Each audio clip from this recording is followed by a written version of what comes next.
Bonjour à tous, bienvenue pour une nouvelle vidéo consacrée à Dungeon Saga Origins. Alors, pourquoi une vidéo sur Dungeon Saga Origins? D'abord pour vous montrer un peu le contenu de la boîte, que j'ai acheté il y a déjà un petit temps quand même. C'est pas vraiment donc un déballage, mais pour vous montrer un peu les petites différences, les avantages et les inconvénients du nouveau jeu. Alors, donc, nous allons ouvrir la boîte. Alors, ici, bien entendu, j'ai déjà, vous voyez, mis les différents éléments du jeu dans deux petites boîtes. Bon, j'ai fait simple. Peut-être que par la suite, je ferai une petite insert plus plate, mais je ne sais pas. Je n'ai pas encore rien prévu dans le genre. Bon, vous avez des morceaux de mur, vous avez des éléments de décor. Oui, la grosse différence ici, c'est que vous n'avez plus, comme dans Dungeon Saga, les tables et les bibliothèques et tout ça qui sont, et les petits coffres et tout ne sont plus, vous voyez, en version plastique 3D, c'est du carton. Bon, c'est moins cher, ça prend moins de place, donc le jeu est quand même beaucoup moins cher que l'autre. Et bon, il y a à boire et à manger, je veux dire. Je discuterai après des détails de ce que je trouve intéressant et pas intéressant. Alors, le livre de règles, pas trop épais. Bon, il n'y a rien qui change, hein. C'est toujours le même système de jeu que dans Dungeon Saga. Hein. C'est même les mêmes personnages. Le tout est vraiment resté vraiment très similaire. À part, bien entendu, vous voyez le matériel qui est un peu différent, mais sinon les personnages de base sont les mêmes. Les monstres, bah, ici, dans cette boîte-ci, c'est essentiellement des morts-vivants. Il n'y a que ça. Par contre, je sais que des extensions sont prévues avec les autres personnages des autres boîtes qu'il y avait dans Dungeon Saga. Hein. Voilà, vous voyez donc un livre de règles assez facile à lire. Pas très épais, je ne sais pas combien de pages il peut avoir, 27, voilà. 27, mais bon, on est, hein, ici c'est, je dirais même 26. Parce que là, il n'y a rien. Hein, dans les premières pages, il y a déjà 2-3 pages. Vous voyez, on commence déjà à 4, donc, et là, c'est le matériel du jeu. Il n'y a pas grand-chose à lire. Hein. Il n'y a pas un grand changement avec l'autre jeu. Hein. Alors, ici, ben, ce sont les différentes quêtes. Hein. Bon, vous voyez, je vais pas trop, voilà, hein, ça se présente un peu à la zombicide. Hop, je vous le spoil pas trop. Je vous montre la première et puis c'est tout. Hein. Ici, c'est le guide de jeu rapide. Ils avaient ça également pour l'autre jeu. C'était le même principe. Hein. Il n'y a rien qui a fondamentalement changé sur leurs idées de base. Bon, c'est bien. Ça permet de prendre en main rapidement, vous achetez le jeu, vous pouvez jouer facilement avec des amis le soir. Alors, la grande différence, ce sont les plateaux de jeu. Ici, maintenant, ils ont fait des plateaux, recto verso. Il y en a 3 par boîte, vous voyez. Il y a 3 plateaux, voilà. Recto verso, je vous le montre. Voilà, plutôt beau, belle couleur, belle épaisseur, costaud. C'est plus intéressant, selon moi, par rapport à l'ancien jeu, qui, elle, c'était tous des petits éléments. Vous avez des morceaux de couloir, des pièces. Déjà, rien que reconstituer le puzzle de la mission, c'était des fois archaïque. Ici, ben, vous mettez les plateaux, vous avez, en plus, ils sont numérotés. Donc, vous avez juste à le placer dans le bon sens, les uns à côté des autres, et le trajet se fait en fonction des portes. Donc, ça se modifie quand même relativement bien. Bon, ils sont plutôt agréables, ils sont beaux. Très colorés comme ça, avec des parties sombres, c'est bien. Les décors sont pas mal. C'est pas non plus, mais enfin, ça ressemble un peu, je veux dire, à de l'HeroQuest, allez. Un peu plus moderne, on va dire. Voilà. Et voilà, vous voyez, des plus grandes salles un petit peu. Bon, c'est pas mal trouvé comme système. Alors, après, ben, nous avons des figurines. Le mobilier 3D qui est là ne vient pas de la boîte. Tout ceci, donc, c'est du mobilier que j'ai acheté sur Etsy. Vous voyez, des petites bibliothèques et tout. Et pourquoi j'ai fait ça? Ben, parce que moi, personnellement, j'aime pas trop le papier. Vous mettez un bout de carton sur un carton, ben, c'est pas toujours flagrant. Ici, bon, vous posez votre bibliothèque, hop, elle occupe 2 cases. Bon, le principal quand vous achetez du mobilier comme ça à rajouter, c'est qu'il ne dépasse pas la surface prévue, mais qu'il occupe quand même plus ou moins.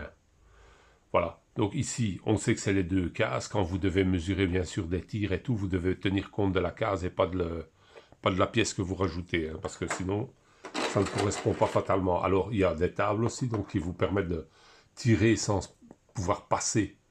Donc, voilà. Et celle-ci, en plus, elle correspond bien, point de vue taille, vous voyez, ça occupe théoriquement 2 cases, et elle occupe bien 2 cases. Et ici, la même chose, là, peut-être un petit peu plus grande, je crois. Mais je ne sais pas si elle occupe pas plus à la base, mais enfin, soit. Mais c'est un tombeau, alors, bon. Et enfin, les petits coffres qui sont supposés se placer sur une case, vous voyez, c'est quand même plus... C'est plus immersif, allez, on va dire. Bon, mais sinon, ils ne font pas partie du jeu. Voilà. Alors, qu'est-ce que nous avons d'autre? Bon, ça, c'est l'escalier de départ, vous voyez, un petit peu comme dans HeroQuest. Un escalier d'entrée. Et ici, je ne sais pas, on dirait un puits, ou je ne sais pas, une oubliette peut-être, je sais pas. Enfin, soit, voilà, donc, bon, ça, je vais le remettre ici. Le petit personnage ici m'a été offert à l'achat des différents matériaux. Voilà, c'est un petit squelette avec une hache, mais il ne fait pas partie du jeu. Je l'ai tapé là, comme ça, pour ne pas le perdre, comme on dit. Bon, alors, qu'est-ce qu'on a d'autre? Les dés. Bah, les dés, ils sont plutôt beaux. C'est toujours le même système, hein. Vous lancez les dés de l'attaquant, les dés du défenseur, et vous comparez. Mais vous voyez, ils sont assez beaux, nacrés, comme ça, un peu... Allez, ça me fait penser un petit peu aux dés de la nouvelle version de... Comment? De Space Hulk. Voilà, je cherchais. Et ils étaient un petit peu marbrés aussi, comme ça. Alors, bon, ça c'est... classique, on va dire. Les cartes. Alors, c'est ici que ça change un petit peu quand même par rapport à l'autre. Vous avez déjà tous les adversaires. Vous avez des cartes. Avant, c'était une feuille avec tous les adversaires, avec leurs stats et tout, et défense, attaque, dégâts et tout. Tout était bien renseigné ici. Ils ont fait des cartes. Bon, moi personnellement, je préfère. Je vais vous dire pourquoi. Quand vous avez face à vous un guerrier squelette, vous mettez la carte, ça prend pas de place. Avant, le carton, il était facilement de la taille de la boîte, hein. Donc vous aviez au moins de la 4. Et vous aviez ça, hop, avec tout le monde dessus, alors que vous combattiez peut-être un squelette. Donc vous n'aviez pas besoin d'avoir tous les autres caractéristiques. Ici, vous les avez séparément. C'est plus pratique. Bon, dans cette boîte-ci, il n'y a que des morts-vivants. Mais il est prévu que tout le bestiaire du jeu va se retrouver dans les différentes boîtes, hein. D'ailleurs, ils avaient sorti une boîte, je vais dire un peu... comment je vais dire, allez, première boîte de sortie, comme on dit, hein, la grosse boîte, je ne sais plus comment ça s'appelle, mais bon, là, il y avait plus de choix, il y avait plus de plateaux aussi, je pense, d'ailleurs, il y avait plus de tout. Alors, ici, ben, ce sont les fameuses cartes habituelles, hein, de maître du jeu et tout ça. Là, vous avez, donc, en fonction de... Ici, vous avez des petites stats en plus pour vos personnages. Il y a 4 stats, vous pouvez choisir, histoire de modifier un peu dans les parties, vous voyez. Attendez, je vais faire comme ça, je vais les remettre à fur et à mesure. Voilà, donc vous voyez, ça c'est le méchant, je veux dire le maître du jeu, quand il est passif ou agressif. Bon, faut tout pour faire un monde, comme on dit. Voilà, vous voyez, implacable et tout ça, les prouesses, ça c'est pour le nain. Le barbare, bien entendu, l'enchanteur et l'elfe. Ce sont des petits suppléments que vous pouvez changer, qui font varier un petit peu vos personnages, qui donnent un peu plus d'amusement au jeu, on va dire. Ici, bien entendu, les différentes choses que vous pouvez récupérer. Des amulettes, vous voyez, magie. toutes des petites choses que vous pouvez obtenir en plus. Alors, là, bien entendu, ce sont des cartes, on va dire d'événements, je suppose, ouais, exploration, qui vous donnent des monstres. Dans ce cas-ci, voilà. Ça, c'est les cartes résumées des actions. Je vais les mettre ici, hop, voilà. Et exploration, et ça, c'est aussi exploration. Ah, voilà. Ça me semblait bien qu'il y en avait un peu plus que j'avais. Ils étaient mélangés. Ça, ce sont des cartes équipement. Voilà. Donc, vous voyez, bah, c'est l'équipement classique. Hein. Des casques, des couteaux, des épées, des lances. Voilà. Des côtes de mailles. Bouclier. Un arc. C'est vraiment l'équipement classique de ce genre de jeu. Hein. Alors ici, bien entendu, c'est de l'exploration. Ce sont des cartes d'exploration qui vous donnent soit des potions de guérison, toutes sortes de potions de bataille. Il y a un peu de tout. De l'or. Et accessoirement, de temps en temps, des pièges, bien entendu. Et des monstres errants qui vous attaquent sournoisement. Bon, je ne veux pas dire que c'est 50-50, mais ça en est... Les mauvaises cartes, c'est à peu près... Ouais, à 40%, on va dire. À vue de pif, comme ça. Voilà. Et enfin, vous avez les figurines. Alors, une espèce d'ogre.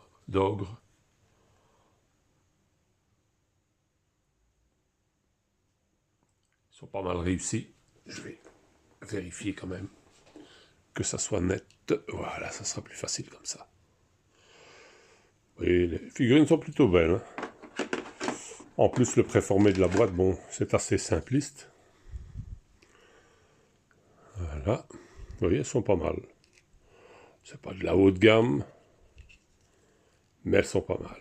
Par contre, le problème majeur de ces nouvelles figurines, le socle est rond. Or, dans le jeu, vous avez l'arc avant, pardon, et l'arc arrière, qui pose une importance au niveau des combats, au niveau de beaucoup de choses.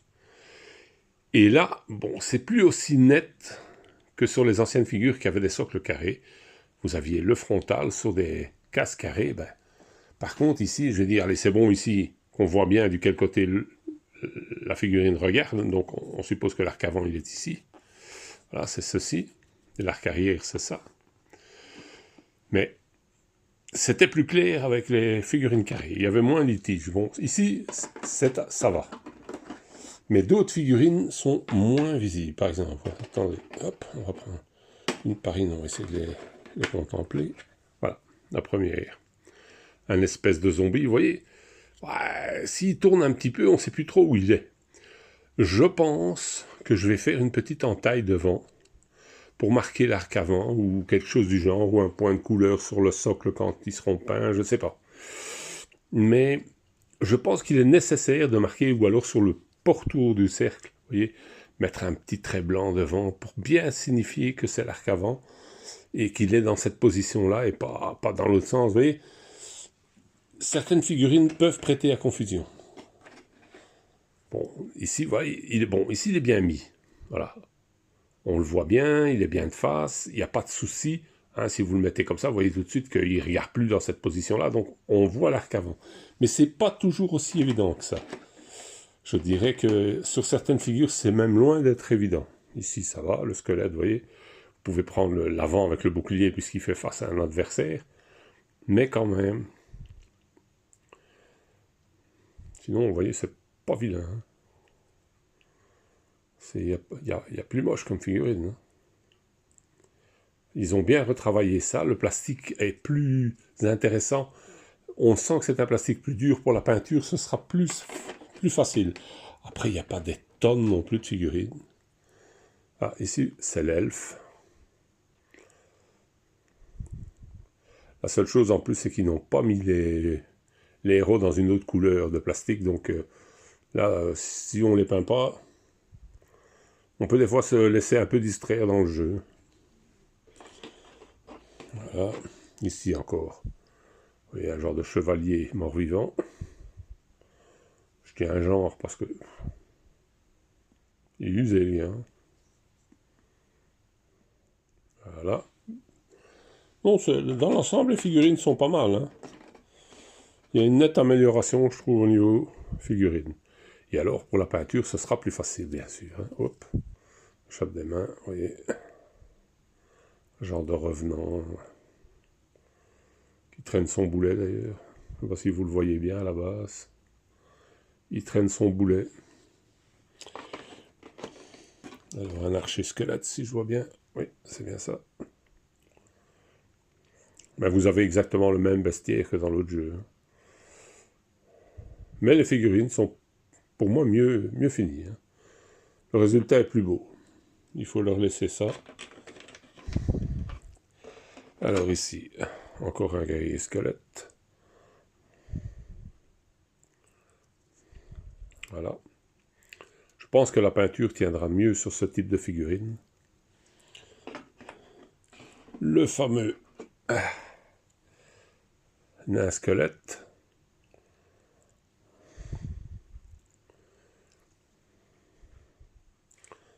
Qui avait déjà dans l'autre boîte. Les figurines sont vraiment les mêmes, hein. Ça, bien entendu, c'est votre héros nain.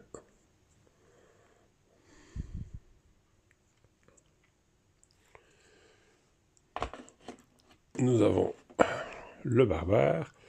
Là, la figurine, vous voyez, elle est un peu gênante dans le sens que quand vous faites face à l'autre, ben, votre hache, elle est dans les pieds, hein. Bon, heureusement, elle est un peu décalée. Il y a moyen de chipoter un petit peu pour la sortir de l'arc avant de l'autre.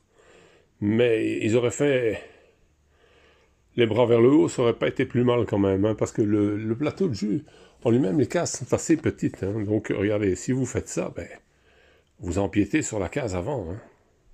Donc, il faut presque le décaler. Et en plus, vous avez un arc avant, un arc arrière qui a son importance dans les combats et tout. Il faut vraiment que le tout reste clairement visuel, hein. Sinon, c'est embêtant. Voilà. Ça, donc, c'est monsieur. Et celui-ci n'est pas beaucoup plus simple, hein. Bon, à part qu'il a sa truc beaucoup plus haut, mais il le pointe vraiment devant lui, ce qui veut dire que si vous avez une figurine de ce type-là, ben, il est clairement dedans, quoi, hein. Il a vraiment son bâton qui est dans la figure de l'autre, hein. Pour les placer en termes de jeu, c'est pas toujours évident, et surtout que l'arc avant et l'arc arrière, je vous dis, a une grande importance, donc vous pouvez vraiment pas faire en sorte que la figurine soit pas à sa place, quoi. Voilà. Mais sinon, ils sont magnifiques, hein. Et à peindre, je pense que ça va donner un beau résultat, hein, parce qu'ils sont vraiment... Il y a plus de détails que sur les anciennes figurines. Alors, est-ce que ça vaut le coup? Bien sûr. C'est toujours une question de goût à la base, hein. Moi, personnellement, je préfère ce type de plateau que les petits machins. Il y a trop de chipots pour les préparer. En plus, ça ne tient pas forcément comme il faut sur la table. Il ne faut pas grand-chose pour les faire bouger. C'est gênant, quoi. Alors ici, vous avez les cartes donc, de vos personnages. Il y a Madriga. Voilà, avec les règles spéciales. Et vous voyez, avec les cartes que je vous ai montrées précédemment, vous rajoutez la carte dans un sens ou dans l'autre. Vous lui ajoutez quelques différences. Bon, ça améliore un peu le jeu, ça change un peu, quoi. Danor, le magicien. Derrière des cartes, je ne vais pas montrer. Ah, il y a un petit fluff là derrière à lire. Voilà. Donc ici, Danor. Orlaf, le barbare humain. Après, vous avez Rordin. Toujours, vous voyez, le petit fleuve derrière. Ici, le roi mort-vivant. Le fameux nain. Et le troll zombie. Tyrannique. Voilà, vous voyez les cartes boss, en fait.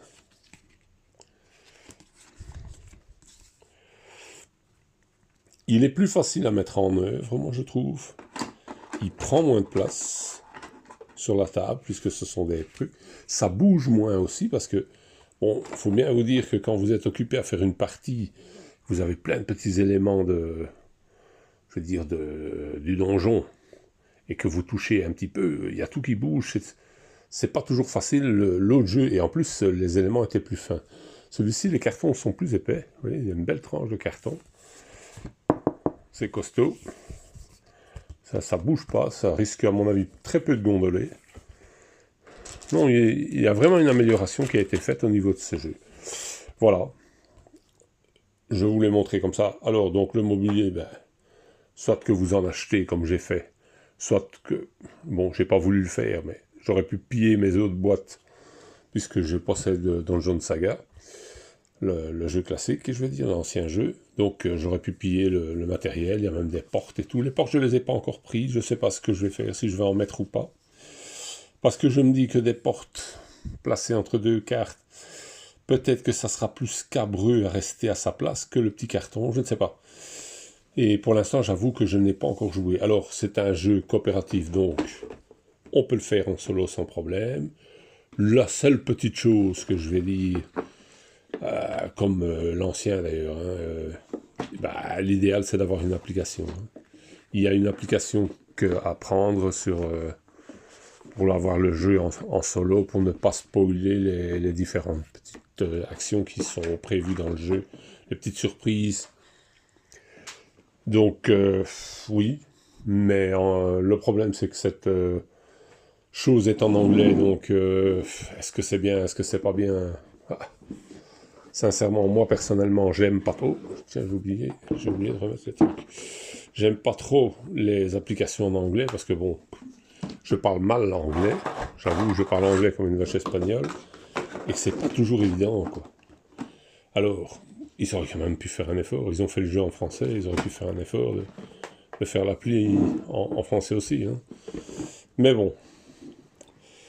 Qu'est-ce que j'en pense? Globalement, ben, c'est les excès dans les deux sens, hein. Autant l'autre boîte était fournie, garnie et tout ce que vous voulez, autant celle-ci est un peu dépouillée. Je trouve le manque de décor 3D, c'est léger. Bon, c'est jouable, hein, je ne discute pas l'histoire, mais enfin, c'est un peu plat, quoi. Vous avez des belles figurines, et à côté de ça, vous avez tout est en carton autour, c'est un peu triste. Mais on peut facilement rajouter ce qu'on veut, on peut facilement utiliser les pièces de son ancien jeu si on a l'autre, bien sûr, hein. Donc c'est pas vraiment un souci. Ça diminue quand même le prix, ce qui rend le jeu beaucoup plus abordable. Ici, dans celui-ci, je vous ai dit, il s'agit exclusivement des morts vivants, mais dans les extensions prévues, il va y avoir l'autre bestiaire, hein, vous allez avoir les orques et compagnie. Tout va sortir avec même, je crois, des nouveaux plateaux de jeu et tout. Donc, ils devraient s'enrichir comme l'autre. En fait, ils ont fait un remake de l'autre en version différente. Voilà. Moi, personnellement, j'aime bien la partie, je vais dire, plateau et tout de celui-ci. Le système et même les figurines sont quand même plus jolies. Il faut bien se l'avouer, elles sont plus rigides, elles sont mieux. Les autres, elles étaient déjà tendance à se déformer. Il fallait les repasser à l'eau chaude pour redresser les différentes pièces. Ceux-ci sont nettement mieux. La boîte, d'une façon générale, est nettement mieux, plus facile et tout. C'est plus facile à sortir, plus facile à jouer un peu un peu comme un zombicide en fait, hein. C'est un peu copié, je trouve, sur le système global de la boîte, hein, je parle. Mais bon, pour moi, celui-ci a des gros atouts. Maintenant, l'ancien avait du charme avec ses décors 3D et tout. Les deux sont mixables très facilement, hein. Vous pouvez très bien, par exemple, prendre les orques et tout de votre ancienne boîte avec votre feuille unique en guise de référence et les utiliser sur ces plateaux-ci en changeant. Mais bien entendu, l'aléatoire, ça vous devrez le faire avec un dé ou quoi pour faire l'aléatoire des arrivages, mais il y a moyen de faire quelque chose donc pour compléter votre jeu avec même vos anciens, quoi. Voilà, donc c'est un bon petit jeu pour celui qui avait déjà la première version. Ça vaut le déplacement, il n'est pas trop cher, vous avez quand même du beau matériel. Et bon, ben, après, à voir quand on joue, mais ça ne change pas grand-chose par rapport à l'autre, hein. C'est très sensiblement le même jeu. Voilà, merci à tous, j'espère que ça vous aura plu.